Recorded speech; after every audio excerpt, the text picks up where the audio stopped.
사랑하는 여러분, 올 한 해는 참 힘든 시간들을 보내고 계시는데 그래도 하나님의 은혜가 기억나고 하나님의 은혜가 회복되는 복된 주일 되시기를 주님의 이름으로 축원합니다. 사랑하는 여러분, 하나님이 이스라엘 백성들을 택해서 사랑을 베풀어 주셨는데 이들이 어떻게 하다가 우리나라가 남과 북으로 갈라진 것처럼 이 나라도 남과 북으로 갈라졌어요. 북에는 이스라엘이고 남에는 유다라고 이렇게 나라가 두 동강이 났습니다. 그러다가 하나님이 택한 백성인데도 불구하고 하나님 앞에 불순종하고 그리고 하나님 앞에 범죄를 너무 많이 지어가지고 하나님이 아수르를 사용해서 바벨론을 사용해가지고 이들을 때리기 시작했습니다. 그래서 이제 그들이 결국은 나라가 망하고 그리고 많이 죽고 그리고 포로로 잡혀간 것입니다. 그러나 이 택함 받은 백성들은 이 사실이 굉장히 충격이었어요. 왜냐하면 세상에 이 수많은 사람들 중에서 자기들이 택함 받은 선민이라고 그렇게 아주 우월감을 가지고 있었는데 오히려 가장 폭망하는 민족이 되었다는 거 아니겠습니까? 이게 너무나 충격적인 사건이었어요. 성벽이 다 해파당하고 그리고는 이 이방인들에게 포로로 잡혀서 끌려가는 굴욕을 당하게 되고 이런 모습들 말이에요. 그들은 상상도 하지 못했어요. 하나님 앞에 택한 백성이라는 자들이 왜 이렇게 됐는 줄 아십니까? 그들이 하나님 앞에 감사를 잃어버렸기 때문입니다. 감사를 잃어버렸기 때문에 그래서 그들이 이러한 일들을 자초하게 되었다는 것입니다. 사랑하는 여러분, 감사를 잃어버리게 된 동기는 예배가 무너졌기 때문에 그런 것입니다. 예배, 이사야서 1장 12절 말씀 우리 함께 읽겠습니다. 너희가 내 앞에 보이러 오니 이것을 누가 너희에게 요구하였느냐? 내가 마당만 밟을 뿐이니라. 아멘. 예배가 뭡니까? 사랑하는 여러분, 우리가 지금 주일마다 또 나와서 또 새벽마다 또 금요 철학 때마다 나와서 또 우리가 소그룹으로도 하나님 앞에 예배를 드리는데 예배가 뭡니까? 예배는 오로지 하나님께 영광을 돌리는 겁니다. 하나님께 영광을 돌리는 것이에요. 내가 받은 은혜에 감사하면서 하나님의 이름을 높이고 하나님께 영광을 돌리는 것이 예배라는 것입니다. 그런데 마당만 밟았다는 것은 형식적으로 예배를 드리고 있는 것을 말씀하는 것입니다. 예배를 온 마음을 다해서 신령과 진정으로 예배를 드려야 되는데 그냥 형식적으로 마당만 밟았다 예배를 드리러 왔지만은 형식적으로 예배를 드리고 마는 것을 말하는 것입니다.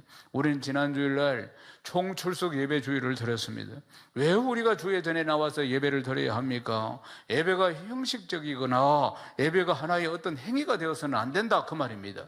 신령과 진정으로 하나님 전에 나와서 예배를 드려야 하는 것입니다.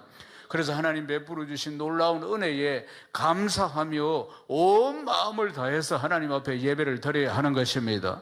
사랑하는 여러분, 우리가 오늘도 우리가 다 이렇게 오늘 주의 전에 나온다고 이렇게 잘 준비해서 나왔습니다. 사랑하는 여러분, 이 그냥 몸만 오는 것이 아니고 내 마음이 온전히 하나님 앞에 드려져야 하는 것입니다.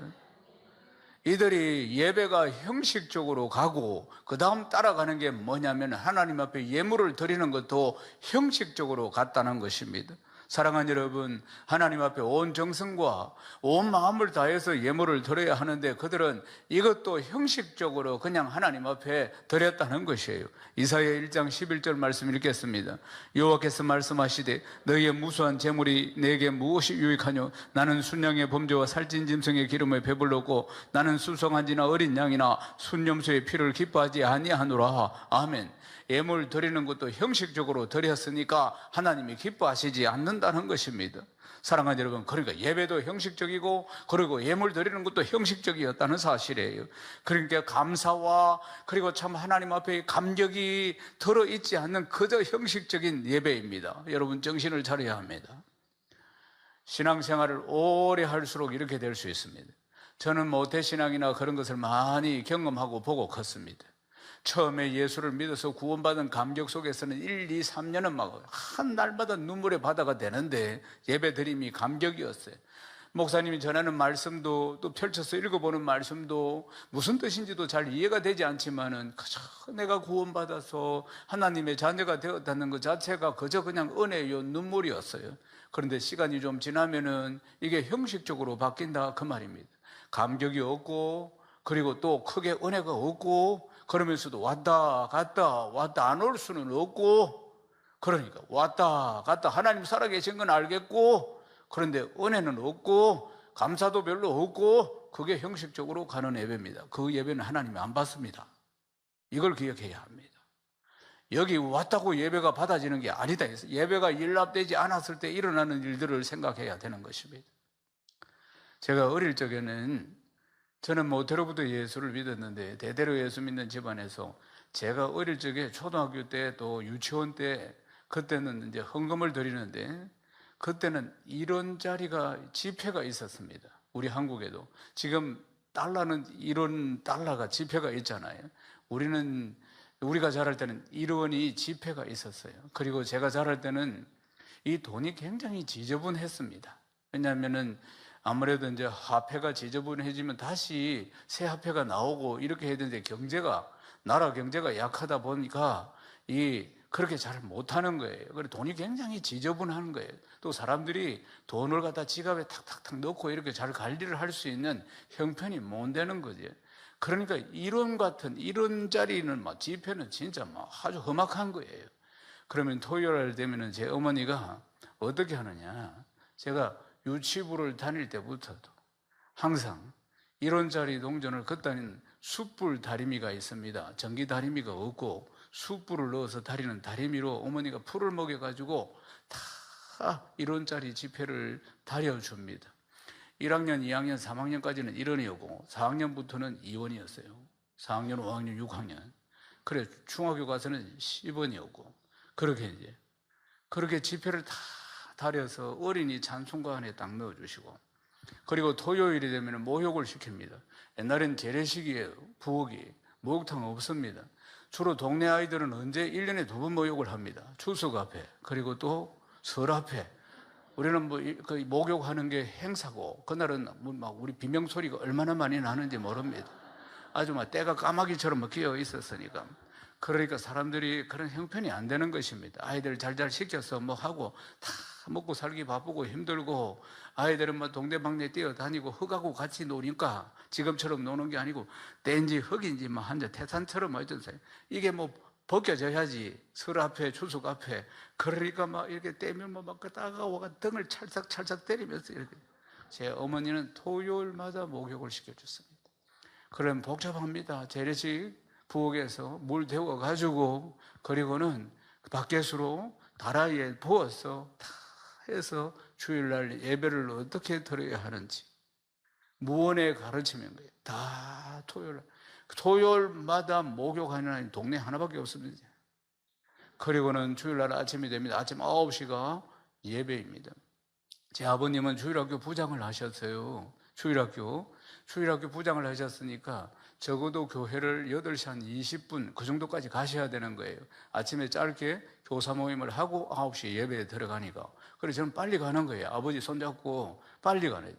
근데 그때 농안에 있는 나프탈렌 냄새가 확 나. 조만 먹도록 나프탈렌을 했어. 그게 무슨 옷이냐면 나이롱 옷이 그 당시에는 나이롱이 제일 좋은 배였어요. 그 나이롱은 불똥이 떨어지면 녹아봅니다. 그런데 그 당시에 나이롱이 제일 좋았어요. 계란색, 그게 보라색. 하여튼 그거 지금도 기억나는데 그거 그날만 입는 겁니다. 그날만 주일 예배 드리기 위해서 그 옷을 딱 정성껏 나프탈렌 냄새가 나는 그 옷을 아래 위로 다 입혀주시고 머리카락도 3대7로 딱 빗어주시고 그리고 그날만 신는 운동화. 평상시에는 뭘 신습니까? 진양 고무신 까만 거. 그거 갖다 6일 동안 신습니다. 6일은 무슨 7일째도 신습니다. 주일도. 교회 갔다 오면 딱 벗어야 돼. 그 옷 딱 벗어야 되고 그다음부터 누디기를 입어야 됩니다. 까만 고무신 신고 그래야 되는데 그거 벗기 싫어가지고 주일날 교회에서 안 오는 거예요. 새 옷 입는 게 너무 좋아가지고. 동네 아이들은 언제 새 옷 입습니까? 추석과 설에만. 그때만 새 옷을 입습니다. 그 다음부터는 뭐 누드기로 가는 거지. 그런데 저는 주일마다 새 신을 신었어요. 주일마다 새 옷을 입었어요. 토요일마다 목욕을 했어요. 그리고는 주일날 아침이 되면은 아버지 손을 잡고, 그리고 성경책을 끼고, 그리고는 교회를 향해서 찬송을 부르면서 가는 것입니다. 사랑하는 여러분, 그게 예배였어요. 어머니가 가르쳐 주신 예배. 온 마음을 다해서 신령과 진정으로 예배를 드리는 것이, 주는 그것이 제 어릴 적부터 습관이 되어서 교회 나올 때는 항상 목욕을 합니다. 여러분 다 그래 해라는 건 아닙니다.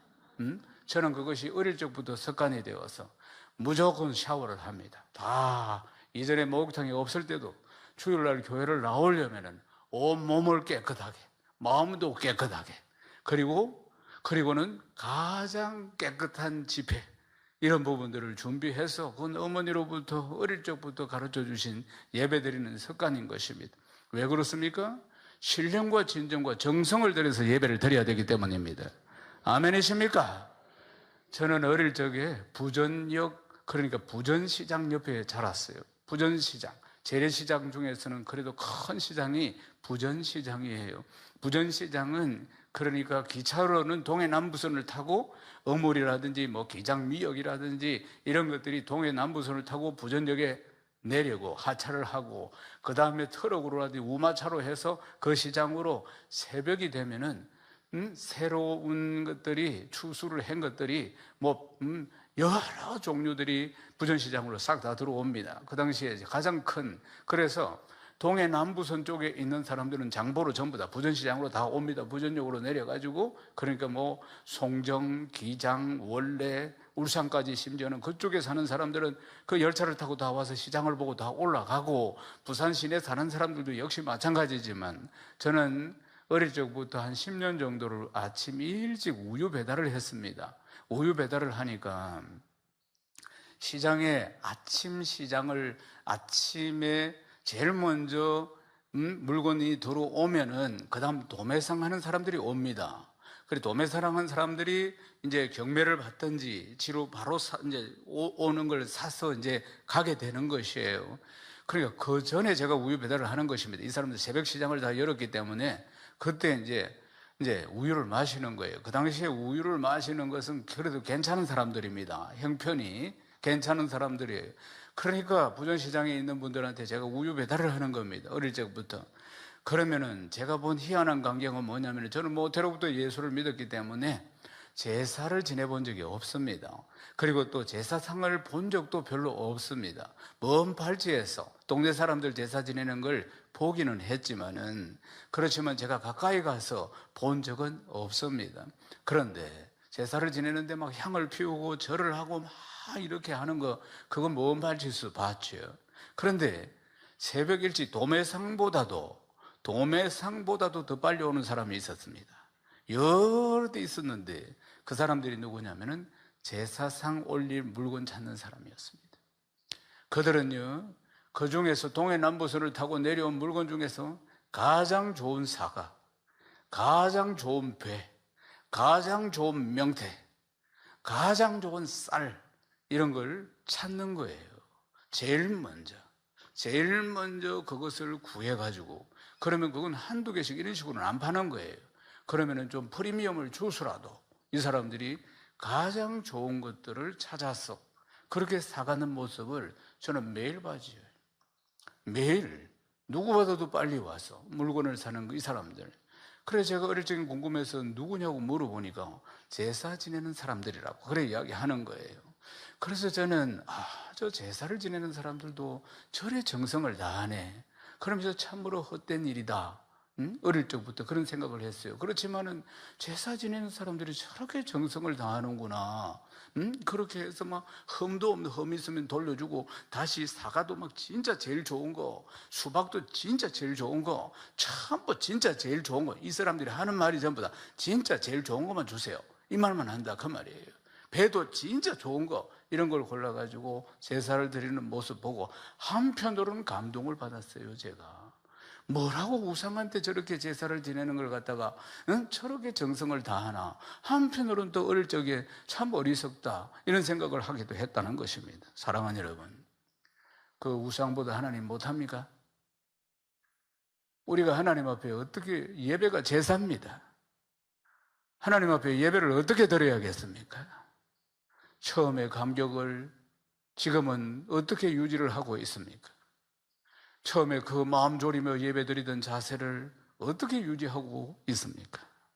사랑하는 여러분, 신앙생활하면서 가장 두려워해야 할 것은 매너리즘, 타성에 빠지는 것 말이에요. 어떤 감격도 없이, 어떤 감사도 없이 그저 형식적으로 교회 안 오면 안 되니까. 하나님 살아계신 건 알겠고, 그런데 형식적으로 왔다 갔다, 그래서 무슨 행사 치르듯이 예배 드리고는 후다닥 가서 자기 볼일 보고 자기 즐기는 거 하고 그런 일 하며 살아가는 거, 그 예배 안 받으십니다. 사랑하는 여러분, 오늘 그 예배의 감격과 감사가 온전히 회복되시기를 주님의 이름으로 축원합니다. 지난 10월 8일 날 울산에 큰 불이 났습니다. 그래서 아파트가 다 타버렸어요. 큰 불이 나가지고. 그래서 입주한 사람들이 이 불이 나가지고 전부 다 잿더미가 되고, 그리고 나서 정신이 한 3일 만에 돌아오더랍니다. 정신이. 3일이 되니까 이제야 조금 마음이 진정이 된다는 것입니다. 너무나 급작스럽게 이 아파트에 화재가 일어났기 때문에 사람들이 뭘 들고 나올 수가 없었어요. 다 맨발로 다 뛰쳐나왔습니다. 순식간에 집이 다 타고 재산이 다 탔습니다. 정말 망연자실한 허탄한 마음들, 잿더미 위에서 눈물을 흘리는 모습들을 볼 수가 있습니다. 그러면서도 이 아파트 주민 모두가 감사하다고 자꾸 이야기하는 거예요. 뭐가 감사한가? 울산 소방 공무원들한테 너무나 감사하다는 거예요. 이 울산 소방 공무원들이 그날 밤에 그냥 한숨도 자지 않고 이 아파트 주민들을 구조해내는데 온 힘을 쏟았다는 것이에요. 덕분에 사망자가 이 큰 불 앞에서도 한 사람도 일어나지 않았습니다. 그런데 다소의 이런 찰과상 또는 연기를 좀 마시거나 이런 사람이 93명 정도, 이 큰 불이 나면 사망자가 많이 나오는데 이 울산 소방공무원들이 온 힘을 다해가지고 그리고는 이들을 구조해냈다는 사실입니다. 사랑하는 여러분, 많은 사람이 죽을 수도 있고 인명피해가 올 수도 있는데 이들이 온 힘을 다해서 이 밤새도록 구조하는 일에 힘을 다했기 때문에 사람들이 감사하다고 하는 것입니다. 그 덕분에 한 명의 희생자도 나오지 않았다는 것이에요. 사랑하는 여러분, 하나님께서 우리에게 베풀어 주신 은혜는 어떤 것들입니까? 나를 창조하시고 나를 구원하신 그 은혜, 지금까지 지켜주신 은혜. 하나님이 지켜주시지 않았다면 오늘 이 자리가 있겠습니까? 결코 있을 수 없는 것입니다. 그 은혜를 무엇과 비교할 수 있겠습니까? 사랑하는 여러분, 하나님께 감사와 영광을 진심으로 올리시기를 주님의 이름으로 축원합니다. 우리가 감사를 어떻게 표현해야 되겠습니까? 서두에 말씀드린 대로 감사를 잃어버린 시대를 살아가고 있는 것입니다. 특별히 올 한 해는 더 그런지도 모릅니다. 여러 상황들이 코로나로 인해서 너무나 어렵기 때문이에요. 사랑하는 여러분, 감사를 잃어버린 세대의 예배는 형식적인 예배, 감사를 잃어버린 세대의 예물은 형식적인 예물이 되는 것입니다. 그렇게 가기가 십상인 것이에요. 그러나 반대로 우리가 감사를 하나님 앞에 온전히 표현할 때 그것이 하나님이 연락하시는 온전한 예배가 되는 것입니다. 또한 그것이 온전한 예물이 된다는 사실입니다. 시편 100편 4절 말씀 우리 함께 읽겠습니다. 감사함으로 그 문에 들어가며 찬송함으로 그 궁정에 들어가서 그에게 감사하며 그 이름을 송축할지어다. 그 이름을 송축할지어다. 감사함으로 들어와야 하는 겁니다. 아멘이십니까? 주일날 아침 눈을 뜨고 그리고 주일날 예배 가기 위해서 준비할 때 그때부터 입술에서 감사를 달고 있어야 안 됩니다. 감사합니다. 오늘도 주의 전에 나와 예배드리게 되심 너무나 감사합니다. 살아있는 것도 감사합니다. 존재하는 것도 감사합니다. 우리 식구들이 다 건강한 것도 감사합니다. 그러면서 여호와의 전에 들어와야 된다 이 말입니다. 아멘이십니까? 감사함으로 그 문에 들어가며, 감사함으로 그 문에 들어가며, 찬송함으로 그 궁중에 들어갈지어다. 그에게 감사하며 그 이름을 송축할지어다. 1시간 남짓한 예배 속에서 내 입술에서 떠나지 말아야 할 단어가 있는데 그것이 감사인 것입니다. 그렇게 예배 드려야 한다고 말씀하고 있는 것입니다. 아멘이십니까? 감사함으로 그 문에 들어가며 찬송함으로 그 궁전으로 들어가는 것, 이게 예배의 자세임을 기억해야 하는 줄로 믿습니다. 온 정성을 다해서 하나님 앞에 예물을 드리고, 예물이 있는 곳에, 물질이 있는 곳에 네 마음이 있다고 말씀하셨어요. 정성을 다한 예물을 하나님 앞에 드릴 수 있어야 합니다. 그것은 하나님을 향한 감사의 표현이고 사랑의 표현임을 기억해야 합니다. 고린도후서 9장 7절 말씀 읽겠습니다. 각각 그 마음에 정한 대로 할 것이요 인색함으로나 억지로 하지 말지니 하나님 절개되는 자를 사랑하시느니라. 아멘. 예물은 액수가 중요한 것이 아닙니다. 내 마음을 다한, 내 정성이 다 담겨 있는 그 예물이 중요한 것입니다. 인색함으로나 억지로나 그렇게 드려서는 안 된다는 사실입니다. 감사를 기억하면서 내 마음과 정성을 담은 예물을 드리는 것입니다.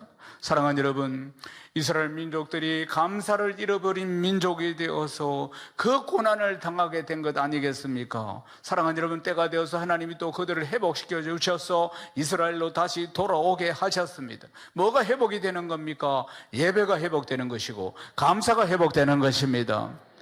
에스라 6장 16절에서 17절 말씀 함께 읽겠습니다.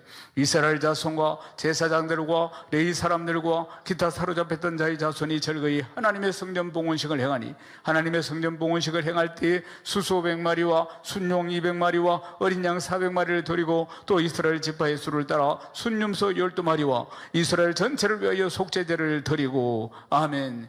그들이 와서 무너진 성전을 다시 완공하고 그리고 성전 봉헌식을 드립니다. 그들이 왔을 때 빈손으로 다 포로 생활하다가 왔으니까 빈손으로 왔을 텐데도 불구하고 있는 힘을 다해서 먼저 주의 전을 다시 새롭게 건축하고 그리고 하나님 앞에 예물을 드리면서 제사를 드리는 모습입니다. 그들이 뭘 가진 게 있겠습니까? 그렇지만 그들이 성전을 봉헌하며 또 온 힘을 다해서 하나님 앞에 제사, 예배 드리는 모습을 볼 수가 있습니다. 감사를 잃어버린 민족이었는데 이제는 감사가 회복된 모습을 보게 되는 것입니다. 사랑하는 여러분, 비록 그들이 감사를 잃어버리고 예배를 잃어버리고 그래서 어려운 상황들을 맞이했지만은 이제는 그들이 감사를 회복하고 성전을 재건하고 성벽을 재건하고 그리고 험한 시간들을 그런 과정 속에서도 보냈지만은 그들이 하나님 앞에 감사드리는 모습을 보고 깨달음이 있기를 주님의 이름으로 축원합니다. 사랑하는 여러분, 예배가 얼마나 중요한지 아십니까? 죽고 사는 문제가 달려있다는 걸 기억해야 합니다. 가인의 제사는 받지 않았습니다. 아벨의 제사만 받았다는 거 기억해야 하는 것입니다. 사랑하는 여러분, 예배를 회복하십시오. 감사를 회복하십시오. 평생 예수 믿을 거 아닙니까? 결코 형식적으로 예배드리면 안 된다는 걸 기억해야 합니다.